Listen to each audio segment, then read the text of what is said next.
Hello, ഇന്ന് evening ഒക്കെ ആയപ്പോൾ ഞങ്ങൾ ഒളോപ്പാറ പോകാമെന്ന് വിചാരിച്ചു. അങ്ങനെ ഞങ്ങൾ 3 പേരും കൂടി ഇറങ്ങിയതാണ്. അങ്ങനെ പോകുന്ന വഴിക്കാണ് ഈ ഒരു കരിമ്പ് ജ്യൂസ് വിൽക്കുന്ന ആളെ കണ്ടേ. അങ്ങനെ 2 കരിമ്പ് ജ്യൂസൊക്കെ വാങ്ങി. ആദ്യം അവൻ തന്നെയാണ് കൊടുത്തത് കേട്ടോ. അത് കണ്ടാൽ അവനറിയാം ഭയങ്കര ഇഷ്ടമാണ്. ഞങ്ങൾ ഇതിന് മുന്നേയും വാങ്ങി കൊടുത്തിട്ടുണ്ട്. അപ്പോൾ ആദ്യം അവൻ കുടിച്ചു. പിന്നെ ഞങ്ങൾ വേഗം അല്ലെങ്കിൽ ഡ്രസ്സിലൊക്കെ ആക്കും. അപ്പോൾ ഞങ്ങൾ വേഗം അത് കഴിച്ച് അവിടെ കൊടുത്ത് പിന്നെ ഒളോപ്പാറയ്ക്ക് വിട്ടു. അങ്ങനെ ഞങ്ങളിവിടെ ഒളോപ്പാറ എത്തി.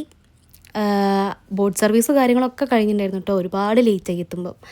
എനിക്ക് തോന്നുന്നു ഒരു 6:30 ഒക്കെ ആയിട്ടുണ്ട് അവിടെ എത്തുമ്പം. അപ്പം 6 മണി വരെ ആയിട്ടേ ഉള്ളൂ അവിടുത്തെ സർവീസൊക്കെ. അങ്ങനെ ബോട്ട് അവിടെ നിർത്തിയിട്ടൊരു ഹൗസ് ബോട്ട് ഉണ്ടായിരുന്നു. അപ്പോൾ അതിൻ്റെ ഉള്ളിൽ കയറി കുറച്ച് ഫോട്ടോസും വീഡിയോസൊക്കെ എടുത്ത് അവിടുത്തെ റേറ്റ് കാര്യങ്ങളൊക്കെ ഒന്ന് അന്വേഷിച്ചിട്ടുണ്ടായിരുന്നു കേട്ടോ. എന്തെങ്കിലും ഫംഗ്ഷന് കാര്യങ്ങളൊക്കെ ഉണ്ടെങ്കിൽ പോകാമെന്ന് വിചാരിച്ചിട്ട് പിന്നെ തിരിച്ച് വരുന്ന വഴിക്കാണ് ഈ ഐസ്ക്രീം വണ്ടി കണ്ടത്. പിന്നെ വിടുമോ, 2 ഐസ്ക്രീമും വാങ്ങി നേരെ വീട്ടിലേക്ക്.